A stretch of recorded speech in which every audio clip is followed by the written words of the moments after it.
Como eu era muito nova, isso era nos meus 15 anos, a minha mãe achava que eu queria ficar sozinha, livre, pra mim ter uma vida de adolescente louca, rebelde. Então, melhor, pior, ruim com ele, pior sem ele. Sim. Então, você vai ficando, vai ficando. Só que ela não sabia aquilo que eu vivi, eu achando sempre que aquilo ali ia mudar. Então, durante muito tempo também, eu a condenei, muito. Eu achava que a minha mãe era responsável de toda a minha infelicidade, de tudo aquilo que eu vivi, mas não. Porque a minha mãe não tinha os recursos, depois a gente vai em busca do recurso de todas as coisas e a gente começa a entender que as coisas não é assim e que você mesmo pode até ajudar. No caso, a sua mãe, que é tão precisa tanto quanto você. Isso. Então, assim, a fala da minha mãe ficou muito gravada sobre isso, sobre mim. Sobre o ruim com ele e pior sem ele. Então, eu achava que ele era a solução, ele que tinha que ser o certo, eu tinha que investir naquilo ali, porque o que minha mãe estava falando era certo, porque as coisas eram difíceis, ainda mais com mais um filho.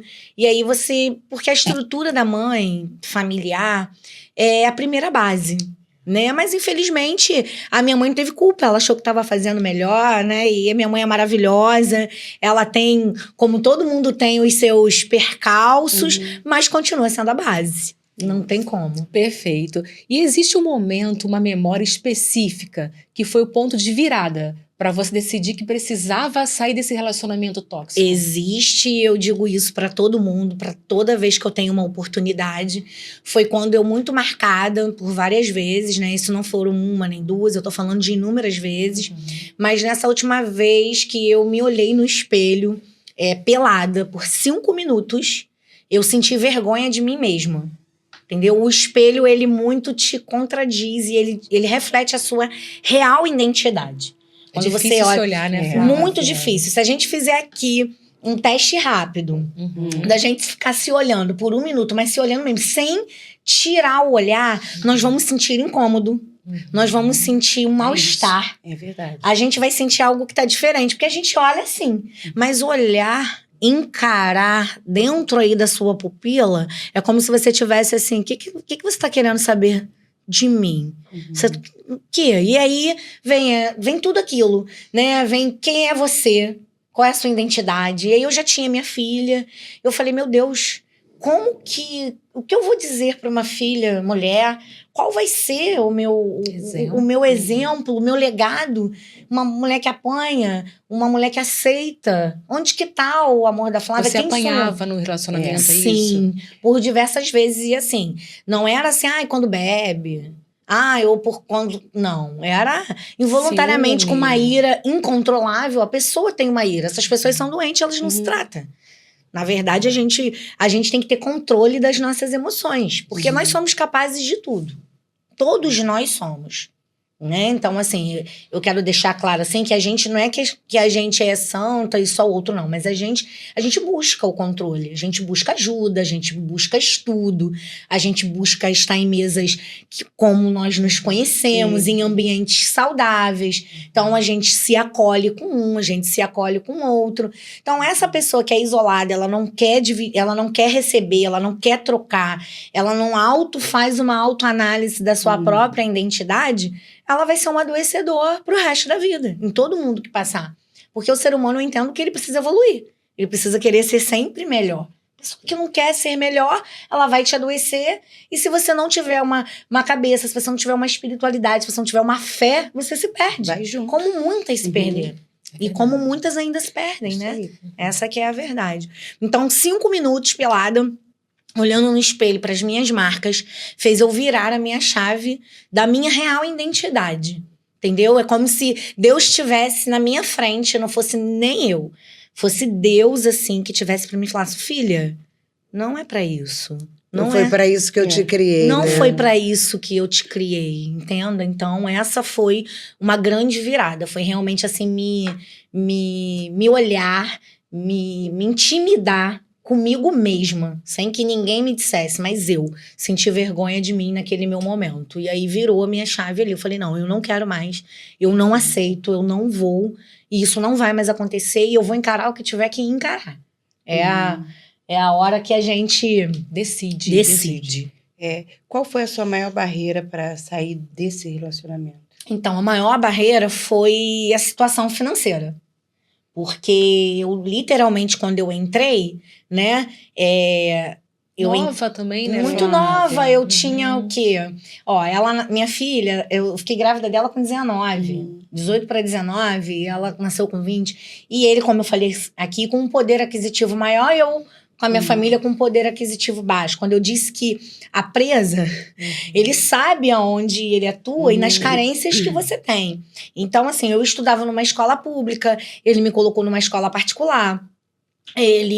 Eu não tinha condições daquilo e eu passei a ter condições. Eu era que me destacava por passear, lugares, tudo isso. Então, isso tudo vai te alimentando. E quando você vê, você já está enraizada. E aí eu já fui para uma vida adulta, eu já tinha responsabilidades, eu já tinha dívidas, eu já tinha um monte de coisa. E como sair com um filho? Quem vai me querer? Aí você bota isso na sua cabeça. Como vai ser para mim trabalhar? Exatamente. A minha mãe disse que ruim com ele, pior sem ele. Então, eu não posso contar com a minha mãe. Com quem eu vou contar? Eu não tinha um vínculo de amizade como eu tenho hoje. A gente não tem essas rodas que a gente se apoia, que a gente encontra um apoio, seja lá como for. Não. Né? Uma coisa que era muito atuante, sempre foi na minha vida, graças a Deus, eu entendo que eu sempre fui uma escolhida. De fato, eu fui uma escolhida, sim, porque a minha mãe, ela não me apresentou esse Deus. A minha mãe, ela é católica, mas não praticante. Ela gosta de ir em missa de quem morre, né? Então, assim, esse Deus, ele se apresentou para mim. Ele que se apresentou para mim. Ele que se mostrou para mim que, de fato, eu era separada, eu era diferente. Eu tinha algo diferente. Onde eu chegava, eu já tinha uma forma diferente das pessoas me ver. E hoje a gente entende que é a unção, é a graça que é dele, né? E ele tinha um propósito na minha vida. Porque quantas vidas através de mim, né? E por eu ser muito desembaraçada, eu falar, porque Deus quer isso. Tem mulheres que não falam. Elas se sentem mesmo introspectiva. E quando você começa a falar e vê uma mulher assim, cara, ela apanhou. Cara, ela sofreu. Aconteceu isso, não é possível. Sair, e ela conseguiu sair, eu vou conseguir também. É isso. Aí vai lá no direct. Ali na hora podem não falar nada.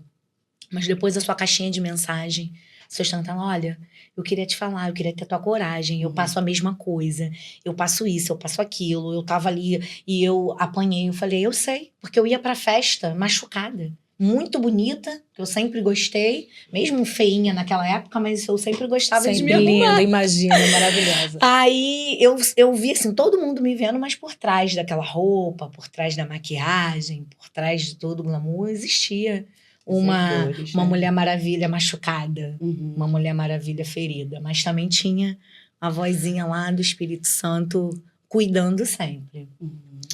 Flávia, o que te levou a acreditar que você poderia ser amada? Amada de verdade, né?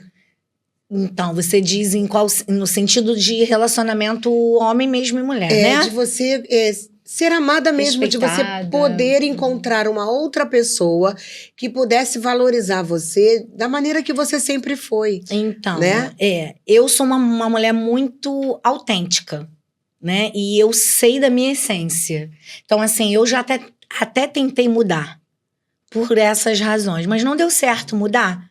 Não deu. Aí Deus falou, não muda. Porque quando Deus te dá uma identidade, você tem que permanecer nela e você não pode mudar a sua essência porque o outro te feriu. Porque o que o outro fez fala sobre o outro e não sobre nós. Então, continua dando o que eu te dei para quem passar pela sua vida. Porque quem perde nunca vai ser a gente. Quem perde é quem não quer ficar e não consegue ver com um lado diferente daquilo que a gente tem para entregar. Então, assim, esse meu amor por mim, esse meu amor por ser quem eu sou, não é me gabando. Mas é porque eu amo naquilo que realmente eu sou na minha essência. Eu amo amar outras pessoas, eu amo que as pessoas estejam felizes, eu quero que as pessoas estejam no mesmo lugar que eu quero que as pessoas conheçam o mesmo lugar, o mesmo restaurante, a mesma história, a mesma viagem, o mesmo passeio, a mesma emoção que eu sinto. Eu quero que todo mundo viva isso.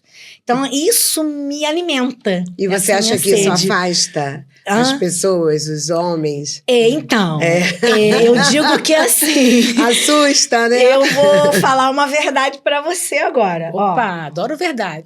Bota na mesa. Eu não sou mulher pra qualquer homem. Não sou filha pra qualquer mãe, não sou mãe pra qualquer filho, não sou amiga pra qualquer amizade e não sou pra estar em qualquer mesa.